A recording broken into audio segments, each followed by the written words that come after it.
जय श्री कृष्णा बच्चों। तो क्या हाल चाल आपके। चलिए हम आ गए हैं नया वीडियो लेके। आज के वीडियो में हम कॉम्पिटिटिव एग्जाम स्पेशल्स में जो हमारे लेक्चर्स चल रहे हैं उसका एक्सरे ट्यूब वाला लेक्चर है वो स्टार्ट करने वाले हैं। आज हमारा 5वां लेक्चर होने वाला है। तो चलिए हम हमारे लेक्चर की तरफ बढ़ते हैं। आज हम एक्सरे ट्यूब के जो क्वेश्चन है वो देखेंगे और अभी 10-10 क्वेश्चंस ले रहे हैं। आगे चल के हम थोड़े बढ़ा देंगे क्वेश्चंस को, ठीक है।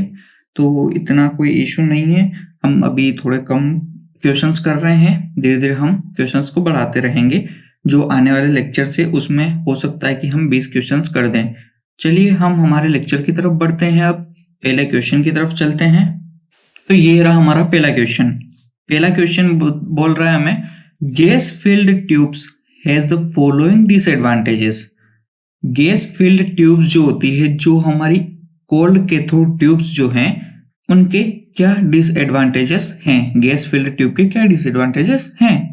हमारे पास ऑप्शन 4 दिए हुए हैं, देखते हैं। KV and mAs are difficult to control independently, produce blackening thus shortening its life, speed of the electron will be reduced thus energy of the x-rays would be lesser, और चौथा ऑप्शन है all above.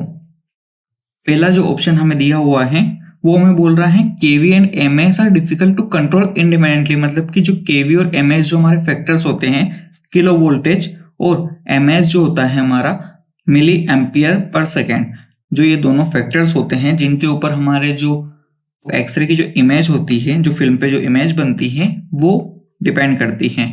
तो क्या ये दोनों independently इनको control करना difficult होता है गैस फिल्ड ट्यूब्स में। दूसरा ऑप्शन हमारा ये रहा, जो produce blackening thus shortening it's life, क्या वहां पर ब्लैकनिंग हो जाएगी ट्यूब के अंदर, जिससे कि ट्यूब की लाइफ जो है वो शॉर्ट हो जाएगी, कम हो जाएगी, मतलब कि ट्यूब जल्दी खराब हो जाएगी। तीसरा जो ऑप्शन हमारा वो speed of the electron will be reduced, क्या इलेक्ट्रॉन्स की स्पीड कम हो जाएगी, जिससे कि एक्सरे की जो एनर्जी है वो भी कम हो जाएगी। अगर गैस फिल्ड ट्यूब का यूज करते हैं तो क्या इलेक्ट्रॉन्स की स्पीड कम हो जाएगी। और चौथा ऑप्शन ऑल अबव, मतलब कि जितने भी ऊपर दिए हुए हैं तीनों ऑप्शंस, क्या वो सही है। तो हम इनको अच्छे से डिटेल पढ़ता हूँ। पहले मैं देखो, केवी और एमएस को डिफिकल्ट रहेगा कंट्रोल करना, क्योंकि जो पहले जो ओल्ड ट्यूब्स जो हैं, जो कोल्ड कैथोड ट्यूब हैं, वो उनमें केवी और एमएस को डिफिकल्टली कंट्रोल करना पड़ता था। वो एक साथ में कंट्रोल अच्छे से नहीं होते थे, जो कि अगर किसी ने पुरानी मशीन चलाई हो तो उनको पता रहता है कि हमारे हिसाब से हम फैक्टर्स नहीं लगा पाते थे उसमें बहुत डिफिकल्टली फैक्टर्स लगाने पड़ते थे। जो दूसरा ऑप्शन है हमारा वो बता रहा है कि क्या उसमें ब्लैकनिंग हो जाएगी। अगर गैस फिल्ड ट्यूब, अगर उसके अंदर गैस है तो वहां पर इलेक्ट्रॉन्स का कोलिजन होगा गैस के साथ में, तो वहां पर ब्लैकनिंग भी होगी, और जब कोलिजन होगा तो उसकी वजह से जो ट्यूब है उसकी जो लाइफ है वो शॉर्ट हो जाएगी, मतलब कि वहां पर जो हमारी ट्यूब की जो कवरिंग है, हो सकता है कि वो उसमें लीकेज हो जाए, या फिर कुछ अंदर जो अगर ब्लैक हो जाता है पूरा, जो हमारी विंडो है वो पूरी ब्लैक हो जाएगी, तो उसमें से एक्सरेज बाहर नहीं निकलेगी, वो फिल्टर ज्यादा हो जाएगी, तो वो हमारे कुछ काम की नहीं रहेगी, तो जो हमारी ट्यूब है उसकी लाइफ शॉर्ट हो जाएगी। तीसरा ऑप्शन हमारा, जो इलेक्ट्रॉन्स हैं उनकी स्पीड कम हो जाएगी। तो जब गैस फिल्ड ट्यूब से अगर उनके अंदर गैसेस हैं तो इलेक्ट्रॉन्स जो रहेंगे वो गैसेस से भी इंटरेक्ट करेंगे, मतलब कि जो गैस मॉलिक्यूल्स हैं उनके साथ में जाके टकरा जाएंगे। तो वहां पर जो इलेक्ट्रॉन्स हैं उनको पूरी तरीके से अगर उन्होंने कंज्यूम नहीं भी किया है, मतलब कि उनको बिल्कुल वहां पर खत्म नहीं कर दिया है, पर उनकी जो स्पीड है वो कम हो जाएगी। जब स्पीड अगर कम हो जाएगी तो उसकी वजह से जो हमारी एक्सरे से उसकी एनर्जी भी कम होगी, एक्सरे जो प्रोड्यूस होगी उसकी एनर्जी बहुत ज्यादा कम हो जाएगी। तो वो हमारे जो एक्सरे जो हमारी निकल रही है कम एनर्जी वाली, वो हमारे इतने काम की नहीं रहेगी, क्योंकि हमें जब बोन जब देखनी होती है तो उसमें हमें हाई केवी, मतलब कि हाई एनर्जी की जो एक्सरेज हैं वो चाहिए होती हैं, लो केवी की नहीं चाहिए होती है, लो एनर्जी नहीं चाहिए होती है, तो हमारे वो एक्सरेज किसी काम की नहीं रहेगी। तो वो ये सारे डिसएडवांटेज सही हैं गैस फिल्ड ट्यूब के, तो हमारा जो ऑप्शन डी है वो सही हो जाता है यहाँ पे, ठीक है। जो ऑप्शन डी है ऑल अबव वो सही हो जाता है। ऊपर की सारी जो बातें हैं वो सभी सही हैं, सारे जो ऑप्शन है वो सही हैं। चलिए हम आगे बढ़ते हैं हमारे दूसरे क्वेश्चन की तरफ। तो दूसरे क्वेश्चन में हमें पूछा गया है Edison effect termed to the electron cloud surrounding the filament produced by. Edison effect जो होता है, जो इलेक्ट्रॉन्स का क्लाउड बनता है, जो इलेक्ट्रॉन का क्लाउड बनता है जिसे हम स्पेस चार्ज बोलते हैं। क्या होता है ना, जब हमारी जो एक्सरे ट्यूब में जब हम शूट करते हैं तब वहां पर एक्सरेज बनती है। तो एक्सरेज बनने के लिए सबसे पहले क्या होता है, जो फिलामेंट है वो गर्म होता है, फिलामेंट से इलेक्ट्रॉन्स इमिट होते हैं और इलेक्ट्रॉन्स इमिट होके जो फिलामेंट है उसके आसपास में, जो कैथोड है उसके आसपास में वहां पर एक इलेक्ट्रॉन्स का क्लाउड बना लेते हैं। उसे हम स्पेस चार्ज बोलते हैं और उसे एडिशन इफेक्ट भी बोला जाता है। तो जो एडिशन इफेक्ट है, जो इलेक्ट्रॉन्स का क्लाउड बनता है फिलामेंट के आसपास में, वो कैसे बनता है, मतलब कि कौन सी प्रोसेस होती है जिसकी वजह से वहां पर इलेक्ट्रॉन्स का क्लाउड बन जाता है फिलामेंट के आसपास में। तो ऑप्शंस हमारे जो चारों दिए हुए हैं वो दिए हुए हैं thermionic emission, photo electric effect, chemical effect या फिर नॉन ऑफ द अबव, मतलब कि इनमें से कोई भी नहीं। तो जो पहला ऑप्शन हमारा थर्मियोनिक इमिशन, ये एक प्रोसेस होती है जिसमें अगर किसी भी मेटल को अगर गर्म किया जाता है तो वहां से इलेक्ट्रॉन्स जो है वो बाहर निकलते हैं, वो वहां से इमिट होते हैं। ठीक है, उसको थर्मियोनिक इमिशन बोला जाता है। अगर किसी भी मेटल को गर्म किया जाता है और वहां से इलेक्ट्रॉन्स इमिट हो रहे हैं तो उसे थर्मियोनिक इमिशन बोला जाता है। जो फोटो इलेक्ट्रिक इफेक्ट है वो हमारा जो interaction of X ray with matter जो है वो उस चैप्टर से आया है। उसमें जो क्वालिटी है, जो हमारी अलग अलग तरह की जो इफेक्ट्स होते हैं एक्सरेज के, अगर एक्सरे किसी के भी साथ में इंटरेक्ट करती है किसी भी मैटर के साथ में, और वहां पर जो क्या होता है, वहां पर इंटरेक्शन के बाद जो प्रोसेस होती है उनके बारे में बताया जाता है। तो फोटो इलेक्ट्रिक इफेक्ट उसी का एक इफेक्ट है। जो केमिकल इफेक्ट है, केमिकल इफेक्ट मतलब कि किसी भी केमिकली सब्सटेंस से कोई भी इफेक्ट होता है तो उसको केमिकल इफेक्ट बोला जाता है। और नॉन ऑफ द अबव मतलब कि ऊपर वाले कोई भी नहीं।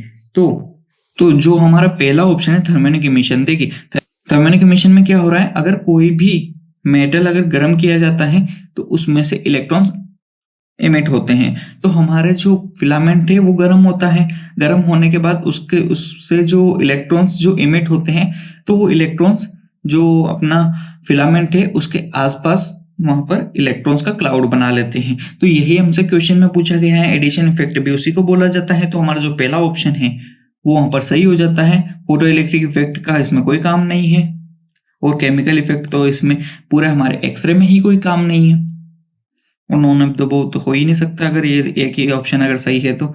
चलिए हम हमारे नेक्स्ट क्वेश्चन की तरफ बढ़ते हैं। तीसरा ऑप्शन हमारा, the filament of x ray tube is made up of tungsten due to. The filament of the X ray tube is made up of tungsten due to. जो हमारा एक्सरे ट्यूब में जो फिलामेंट है, जो कैथोड में जो फिलामेंट लगा हुआ है वो टंगस्टन का बना होता है। क्यों वो टंगस्टन का क्यों बना होता है वो हमें बताना है कि इसकी ऐसी क्या प्रॉपर्टीज हैं जिसकी वजह से उसको टंगस्टन का बनाया जाता है। तो जो पहला ऑप्शन है हमारा वो है हाई मेल्टिंग पॉइंट। पहला ऑप्शन हमारा हो गया हाई मेल्टिंग पॉइंट, मतलब कि क्या उसका मेल्टिंग पॉइंट ज्यादा होता है, क्या वो बहुत ज्यादा टेम्परेचर होगा उसके बाद ही पिघलेगा। दूसरा जो stable electron emission at high temperature, उसका अगर टेम्परेचर ज्यादा हाई भी कर दिया तो स्टेबली इलेक्ट्रॉन्स को इमिट करता रहेगा, फिलामेंट इलेक्ट्रॉन्स को इमिट करता रहेगा। तीसरा option good mechanical strength and long life, क्या उसकी मैकेनिकल स्ट्रेंथ जो है वो ज्यादा है जिसकी वजह से उसकी लाइफ लॉन्ग है। मतलब कि जो अगर किसी भी मेटल को हम ज्यादा गर्म कर देते हैं तो क्या होता है ना कि उसकी मैकेनिकल स्ट्रेंथ अगर इतनी ज्यादा अच्छी नहीं होती है तो वहां से टूट जाता है, खराब हो जाता है। ठीक है, पर जो इसमें बताया है कि क्या उसकी मैकेनिकल स्ट्रेंथ बहुत ज्यादा अच्छी है, मतलब कि वो बहुत ज्यादा अच्छा जो है वो है, जो ज्यादा गर्म करने पर भी वो वहां से टूटेगा नहीं और या फिर खराब नहीं होगा, तो उसकी लाइफ भी ज्यादा है इस हिसाब से। तो क्या उसकी लाइफ भी ज्यादा है, ये पूछा गया है। और चौथा जो ऑप्शन है हमारा वो है ऑल अबोव। ऑल अबोव मतलब कि ऊपर दिए हुए सारे, ऊपर दिए हुए सारे। तो हमारी जो फिलामेंट में जो टंगस्टन यूज हो रहा है उसकी हाई मेल्टिंग पॉइंट होती है, क्योंकि अगर कम मेल्टिंग पॉइंट होगा, लो मेल्टिंग पॉइंट होगा तो बहुत ज्यादा जल्दी मेल्ट हो जाएगा और खराब हो जाएगा। तो ये हमारा ऑप्शन सही हो जाता है। Stable electron emission at high temperature, क्या हाई टेम्परेचर पर भी इलेक्ट्रॉन इमिशन करता है? तो हाँ करता है, बिल्कुल हाई टेम्परेचर पे भी इलेक्ट्रॉन इमिशन करता है जो हमारा टंगस्टन है वो, इसलिए टंगस्टन का यूज किया जाता है। गुड मैकेनिकल स्ट्रेंथ, जरूर अगर हाई टेम्परेचर पर इलेक्ट्रॉन इमिशन कर रहा है मतलब कि उसकी मैकेनिकल स्ट्रेंथ बहुत ज्यादा अच्छी है। अगर मैकेनिकल स्ट्रेंथ अच्छी नहीं होती तो हाई टेम्परेचर पे तो वो टूट जाता और उसकी मेल्टिंग पॉइंट भी कम होती। तो ये सारे एक दूसरे से जुड़े हुए क्वेश्चन ऑप्शन से, तो जो हमारा ऑप्शन डी है वो वहां पर सही हो जाता है। ऑप्शन डी ऑल अबोव, यही हमारा ऑप्शन सही है। चलिए हम नेक्स्ट क्वेश्चन की तरफ बढ़ते हैं, क्वेश्चन नंबर 4। तो जो हमारा क्वेश्चन नंबर 4 है वो पूछ रहा है anode is made up of, anode काहे से बना होता है? एनोड काहे से बना होता है? ऑप्शन हमारे पास टंगस्टन विथ रीनियम, क्या टंगस्टन के साथ में रीनियम को मिलाया जाता है उसके बाद एनोड बनता है। दूसरा है प्योर टंगस्टन, प्योर टंगस्टन से बनता है। तीसरा हमारा मोलिब्डेनम, क्या मोलिब्डेनम से बनता है। या फिर चौथा हमारा नॉन ऑफ द अबव, क्या इनमें से किसी से भी नहीं बनता है, किसी और ही मेटल से बनता है क्या? टंगस्टन, रेनियम, मोलिब्डेनम सब किसी से नहीं बनता, किसी और ही से बनता है। ठीक है, तो हमारा जो ऑप्शन ए है उसमें टंगस्टन विथ रीनियम, ये हमारा राइट आंसर है। मैंने आंसर अभी पहले ही बता दिया है।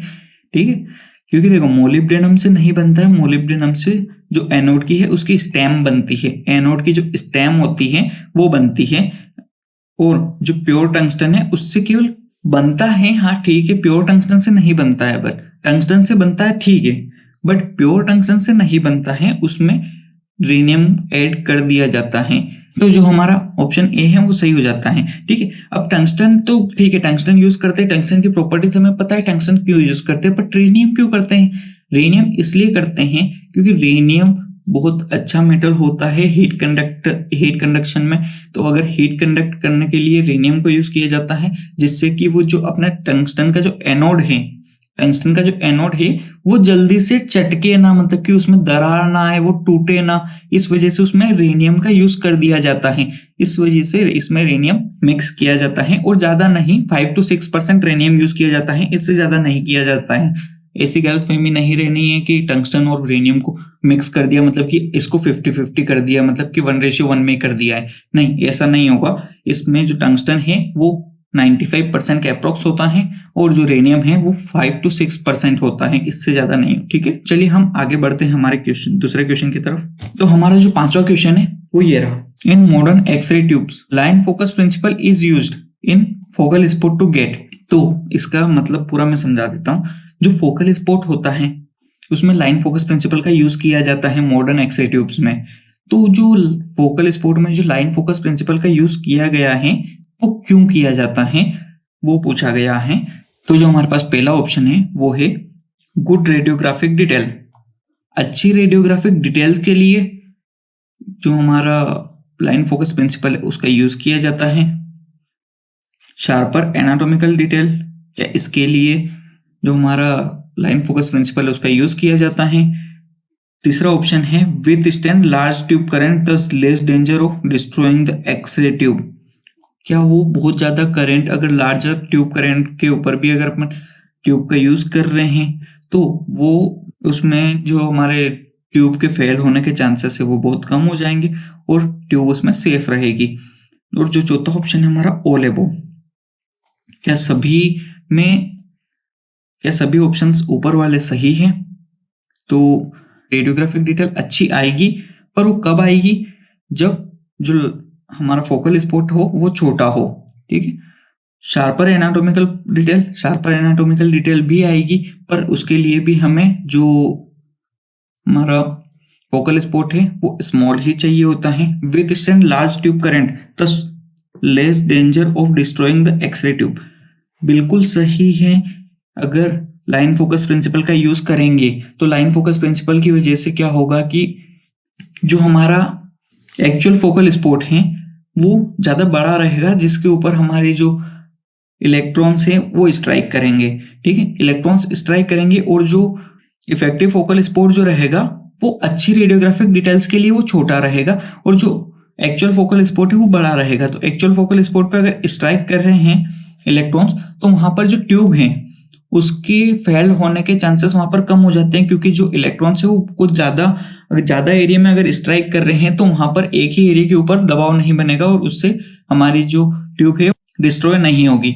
और जो इफेक्टिव फोकल स्पॉट है वो छोटा रखा जाता है, मतलब कि वो उसकी साइज स्मॉल रखी जाती है, जिससे कि उसमें रेडियोग्राफिक डिटेल जो होती है इमेज की वो अच्छी आए, एनाटॉमिकल डिटेल जो होती है वो शार्प आए, शार्प इमेज आए। तो इस वजह से उसका यूज किया जाता है। अगर आपको अभी भी लाइन फोकस प्रिंसिपल इसमें समझ में नहीं आ रहा है तो आप एक काम करिए, लाइन फोकस प्रिंसिपल के लिए मैंने एक लेक्चर बना रखा है, उसमें अच्छे से समझाया है कि जो हमारा लार्जर फोकल स्पॉट और स्मॉलर फोकल स्पॉट क्या होता है। बहुत अच्छे से उसमें लाइन फोकस प्रिंसिपल को भी बताया गया है। लाइन फोकस प्रिंसिपल को आप एक बार देख लीजिए, वहां जाके आपको ये क्वेश्चन पूरा अच्छे से समझ में आ जाएगा। ठीक है, तो हमारी जो ऑप्शन डी है इसमें वो सही है। अगर लाइन फोकस प्रिंसिपल का यूज नहीं होता तो ये सारी चीजें एक साथ में नहीं हो पाती, क्योंकि अगर लाइन फोकस प्रिंसिपल का यूज नहीं होता तो रेडियोग्राफिक डिटेल जो है वो अच्छी आ जाती, एनाटॉमिकल डिटेल भी अच्छी आ जाती, पर जो हमारी ट्यूब है वो डिस्ट्रॉय हो जाती, क्योंकि वहां पर एक ही पॉइंट पर अगर ज्यादा ये हो जाता, ज्यादा इलेक्ट्रॉन्स स्ट्राइक कर जाते। ठीक है, चलिए हम नेक्स्ट क्वेश्चन की तरफ बढ़ते हैं। आप इसके लिए मैं अभी भी बता रहा हूँ, लाइन फोकस प्रिंसिपल का जो लेक्चर है उसको देख लीजिए, ज्यादा लंबा लेक्चर नहीं है, 7-8 मिनट का लेक्चर होगा, मैक्स टू मैक्स 10 मिनट का लेक्चर होगा, तो आप वो देख लीजिए। चलिए हम आगे बढ़ते हैं हमारे नेक्स्ट क्वेश्चन की तरफ। तो क्वेश्चन नंबर 6 ये रहा, advantages of rotating anode x-ray tubes are. Rotating anode x-ray tube जो हैं उसके एडवांटेजेस कौन कौन से हैं? तो जो पहला है हमारा वो है quick dissipation of heat. Quick dissipation of heat मतलब कि क्या हीट वहां से जल्दी से डिसिपेट हो जाती है, मतलब कि वहां से हीट है उसको जल्दी दूर कर दिया जाता है। High output of x ray tube, क्या एक्सरे ट्यूब में हाई आउटपुट दे सकते हैं? ठीक है, मतलब कि उसमें से ज्यादा अच्छे से एक्सरेज बाहर निकलते हैं, या फिर उसको हाई वोल्टेज पे चला सकते हैं हम। Short exposure time, exposure time को शॉर्ट हो जाता है, या फिर ऑल अबव, ऊपर वाली सारी चीजें सही है।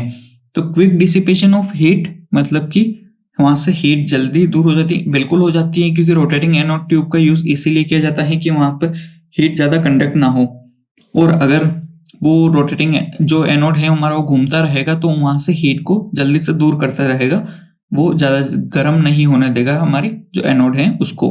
High output of x ray tube, बिल्कुल हाई आउटपुट होगा, क्योंकि अगर इलेक्ट्रॉन ज्यादा स्ट्राइक करेंगे रोटेटिंग एनोड जो है वो घूमेगा, वहां पर हीट डिसिपेशन अच्छे से हो जाएगा, तो हीट डिसिपेशन की वजह से वो ज्यादा जल्दी गर्म नहीं होगा, ज्यादा टूटने के चांसेस नहीं रहेंगे, उसके ब्रेक होने के चांसेस नहीं रहेंगे। तो जो एक्सरे का आउटपुट है वो भी बढ़ जाता है। शॉर्ट एक्सपोजर टाइम, बिल्कुल शॉर्ट एक्सपोजर टाइम भी हो जाता है, एक्सपोजर टाइम बहुत ज्यादा कम कर सकते हैं हम, क्योंकि उसमें जो हीट डिसिपेशन है वो अच्छे से होता है। जो रोटेटिंग एनोड ट्यूब है उसका मेन एडवांटेजेस हीट डिसिपेशन है, इसी की वजह से जो सारे जो एडवांटेजेस है वो आ जाते हैं हमारे। तो हमारा जो ऑप्शन डी है वो सही हो जाता है, ऑल अबोव सारी चीजें ऊपर वाली सही है, पर जो मेन हमारा फोकस रहेगा वो एडवांटेज जो है उस पर क्विक डिसिपेशन ऑफ हीट, इसकी थ्रू आप सारे ऑप्शंस को देख लो। हाई आउटपुट होगा एक्सरे ट्यूब से, हाँ बिल्कुल ज्यादा एक्सरेज निकलेंगे, मतलब कि वहां पर ज्यादा इलेक्ट्रॉन्स स्ट्राइक कर रहे हैं। ज्यादा इलेक्ट्रॉन स्ट्राइक कहाँ कर सकते हैं? जहां पर हीट ज्यादा कंडक्ट ना कर सके, मतलब कि वो टूटने के चांसेस कम हो। टूटने के चांसेस कब कम होंगे? जब हीट वहां से जल्दी से दूर हो जाएंगी, तब वहां पर टूटने के चांसेस कम रहेंगे। तो ये भी इससे रिलेट कर गया। शॉर्ट एक्सपोजर टाइम मतलब कि हम एक्सपोजर टाइम को शॉर्ट कर सकते हैं, मतलब कि ज्यादा इलेक्ट्रॉन्स को एक साथ में वहां पर जो स्ट्राइक करवा सकते हैं, जिससे कि क्या होगा, जो हमारी रोटेटिंग एनोड ट्यूब है वो टूटेगी तो नहीं, क्योंकि हीट डिसिपेशन अच्छे से कर रहा है, तो इसी वजह से वहां पर जो एक्सपोजर टाइम है वो शॉर्ट कर देते हैं। तो ये भी रिलेट कर रहे हैं, तो ये सारे रिलेट हीट डिसिपेशन से ही कर रहे हैं, तो हमारा जो ऑप्शन डी है वो सही हो जाता है। चलिए नेक्स्ट क्वेश्चन की तरफ बढ़ते हैं हम। Heat is dissipated in most of the x-ray tubes by. Heat dissipate होती है ज्यादातर एक्सरे ट्यूब्स में, किस तरीके से होती है उसमें, मतलब कि इसमें ऐसा क्या होता है, कौन सी प्रोसेस होती है जिसकी वजह से हीट डिसिपेट होती है। अब हीट डिसिपेशन की 3 प्रोसेस होती हैं, जो होती है कंडक्शन, कन्वेक्शन और रेडिएशन। ठीक, कंडक्शन, कन्वेक्शन और रेडिएशन, तीनों ये 3 प्रोसेस होती हैं। कंडक्शन, कन्वेक्शन और रेडिएशन के मैं लेक्चर्स बना दूंगा, आप उसमें अच्छे से देख लीजिएगा। अभी मैं आपको समझाता हूँ कंडक्शन जो होता है वो होता है सॉलिड टू सॉलिड कांटेक्ट जो होता है। अगर सॉलिड से सॉलिड का कांटेक्ट हुआ और वहां पर जो हीट एक दूसरे में ट्रांसफर हो रही है तो उसको बोलते हैं कंडक्शन। कन्वेक्शन जो है हमारा वो होता है सॉलिड टू लिक्विड में, ठीक है, सॉलिड से लिक्विड में। और जो रेडिएशन है वो होता है हमारा जो एयर है या फिर जो रेस है उसके उसमें, ठीक है। तो जो हीट डिसिपेशन जो हमारी एक्स-रे ट्यूब्स में होता है वो कौन से में होता है ये पूछ रहे हैं। तो क्या कंडक्शन, कन्वेक्शन, रेडिएशन तीनों में होता है? बी हमारा कंडक्शन और कन्वेक्शन में ही होता है। सी हो गया हमारा कंडक्शन और रेडिएशन में ही होता है। ये भी फोर्थ हो गया हमारा कन्वेक्शन और रेडिएशन, क्या इन दोनों में ही होता है? तो जो हमारा हीट डिसिपेशन होता है एक्स-रे ट्यूब में वो तीनों प्रोसेस में होता है, कंडक्शन, कन्वेक्शन और रेडिएशन, तीनों तरीके से। कंडक्शन मतलब कि जो हमारा सॉलिड टू सॉलिड कांटेक्ट की वजह से भी होता है, ठीक है। कन्वेक्शन मतलब कि जो हमारा जो आसपास में वहां पे ऑयल भरा होता है उसकी वजह से भी होता है। और रेडिएशन मतलब कि रेडिएशन की वजह से भी जो रेस होती है उसकी वजह से भी वहां पर हीट डिसिपेशन अच्छे से होता है। चलिए हम नेक्स्ट जो क्वेश्चन है हमारे वहां बढ़ते हैं। The glass envelope of diagnostic x-ray tube is made up of, जो ग्लास एनवेलोप होता है डायग्नोस्टिक एक्स-रे ट्यूब का, जो डायग्नोस्टिक हमारी जो एक्स-रे ट्यूब्स हम यूज करते हैं उसके अंदर उसका जो ट्यूब अगर आपने पढ़ा हो अच्छे से तो देखिए आउटर कवरिंग जो होती है वो होती है प्रोटेक्टिव हाउसिंग, उसके अंदर एक ग्लास एनवेलोप होता है। इन दोनों के बीच में जो हमारा ऑयल है वो भरा होता है, कोल्ड ऑयल, ठीक है, ठंडा तेल जो है वो भरा होता है वहां पे। और जो ग्लास एनवेलोप होता है वो काहे का बना होता है ये पूछ रहे हैं। ग्लास एनवेलोप के अंदर कैथोड और एनोड होते हैं। तो जो ग्लास एनवेलोप है जो कवरिंग है कैथोड और एनोड की वो काहे का बना होता है? पहला ऑप्शन हमारा हो गया बोरोसिलिकेटेड या फिर पायरेक्स। बोरोसिलिकेटेड एक मेटल एक ग्लास हो गया, ठीक है, या फिर पायरेक्स ग्लास। तो क्या इनका बना होता है? Ordinary glass. ऑर्डिनरी ग्लास मतलब कि जो हमारे जो ग्लासेस आते हैं, जो मार्केट्स में ग्लासेस मिलते हैं, क्या उनसे बना होता है? तीसरा हो गया हमारा स्टील, स्टील से बना होता है क्या, ठीक है। और चौथा हो गया हमारा नॉन ऑफ द वो, क्या ऊपर वाले किसी से भी नहीं बना होता है। तो पहला आप बताइए स्टील। अब जब ग्लास एनवेलोप है, ग्लास का बना हुआ है इसलिए ग्लास एनवेलोप बोला हुआ है इसको, तो ये स्टील का बनना है कैसे हो सकता है? ये तो हट गया। ऑर्डिनरी ग्लास और बोरोसिलिकेटेड, इन दोनों में से कौन सा? तो ऑर्डिनरी ग्लासेस का अगर बनाना होता, ठीक है, इतना सब कुछ मैनेज करने की जरूरत नहीं होती। ऑर्डिनरी ग्लास का बन ही नहीं सकता है वो। ऑर्डिनरी ग्लास का अगर बनता तो वो लीकेज जल्दी हो जाता, टूट भी जल्दी जाता। ग्लास एनवेलोप हमारा इतना जल्दी टूटता नहीं है, तो एक यहाँ पर भी पॉइंट हो गया। तो जो हमारा बोरोसिलिकेटेड ग्लास होता है, जो पायरेक्स ग्लास होता है, उसका बना होता है ग्लास एनवेलोप, ठीक है। बोरोसिलिकेटेड याद रखना है आपको, बोरोसिलिकेट जो ग्लास है वो भी नाम याद रखना है और पायरेक्स भी नाम याद रखना है। दोनों में से कोई सा भी एग्जाम में आ सकता है, तो दोनों में से आप देख लीजिएगा कि कौन सा ऑप्शन में आ रहा है और उसको आप राइट कर दीजिएगा। चलिए हम नेक्स्ट क्वेश्चन की तरफ बढ़ते हैं। The leakage radiation is that radiation which comes out. जो लीकेज रेडिएशन है वो एक ऐसी रेडिएशन है जो बाहर आती है ट्यूब से, ठीक है। लीकेज रेडिएशन एक ऐसी रेडिएशन है जो ट्यूब से बाहर आती है।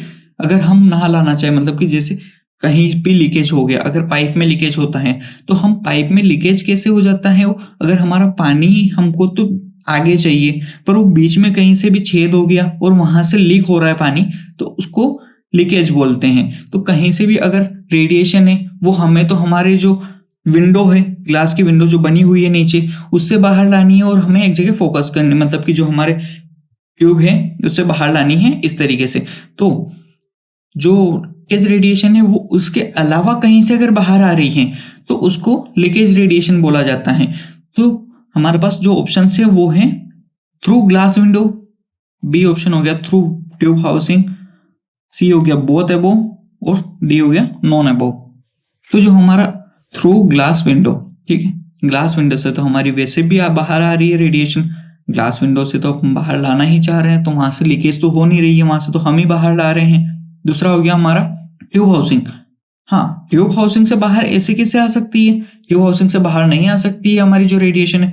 तो हमारा थ्रू ट्यूब हाउसिंग जो ऑप्शन है वो सही हो जाता है। थ्रू ग्लास विंडो यहाँ पर गलत हो जाता है। ग्लास विंडो से तो वैसे भी बाहर आ रही है, पर लीकेज रेडिएशन जो है वो ट्यूब हाउसिंग से ही बाहर आएगी, मतलब कि ग्लास एनवेलोप के अलावा जो कहीं पे छेद हो गया वहां से बाहर आ रही है, तो उसको लीकेज रेडिएशन बोल दिया तो हमारा जो राइट आंसर है वो बी हो जाएगा। सी भी नहीं हो सकता, दोनों नहीं है और इनमें से तो एक है ही सही राइट आंसर, तो उन्होंने वो भी नहीं हो सकता। चलिए हम नेक्स्ट क्वेश्चन की तरफ बढ़ते हैं। तो 10वां क्वेश्चन हमारा, most of the time the speed of the anode of x-ray tubes is. Most of the time, ज्यादातर टाइम जो हमारी एनोड है उसकी स्पीड कितनी होती है, जो रोटेटिंग एनोड है उसकी स्पीड कितनी होती है। हमारे पास ऑप्शन 4 दिए हुए हैं, 3000 आरपीएम, 3500 आरपीएम, 1600 आरपीएम या फिर 4000 आरपीएम। ये हमारे पास चारों ऑप्शन दिए हुए हैं। तो जो हमारी एनोड की जो स्पीड होती है वो 3000 आरपीएम से 9000 आरपीएम तक हो सकती है। मैक्स टू मैक्स 9000 आरपीएम होगी और कम से कम 3000 आरपीएम होगी। तो जो हमारी एनोड है वो मोस्ट ऑफ द टाइम 3000 से 3600 आरपीएम तक चलती है। मोस्ट ऑफ द टाइम इसी में चलती है। तो जो हमारे पास दो ऑप्शन आ गए हैं, देखिए इसमें अब 3000 आरपीएम भी आ गया, 3500 आरपीएम भी आ गया है। ठीक है, ये दोनों 1600 आरपीएम पे तो नहीं हो सकता, 4000 आरपीएम पे भी नहीं। ठीक है, इस पे ही चलती है 3000 से 3600, 3000 और 3500 दोनों आ गए हैं। तो हमारे पास जो ऐसे ऑप्शन आ जाते हैं तो हमें 3000 सही करना है, जो परफेक्ट ऑप्शन है वही सही करना है। 3500 पर नहीं करेंगे हम, 3000 पर ही सही करेंगे। ठीक है, अगर यहाँ पर 3600 आता, ठीक है, तो हम 3600 पर राइट कर सकते थे, पर यहाँ पर 3000 है तो 3000 पर हम सही करेंगे। ठीक है, दोनों वैसे ऑप्शन सही हैं, बाकी जो हमारा ए है उसको प्रायोरिटी ज्यादा मिलेगी। चलिए हमारा लेक्चर यहीं खत्म होता है। अगर आपको वीडियो अच्छा लगा हो तो लाइक करिएगा और अपने दोस्तों से शेयर करिएगा। अभी हम थोड़े से जो क्वेश्चन है वो बढ़ाने वाले हैं, जो 1-2 लेक्चर्स हैं उसके बाद में हम जो हमारे क्वेश्चन है वो थोड़े से ज्यादा कर देंगे। ठीक है, तो अभी के लिए बाय बाय।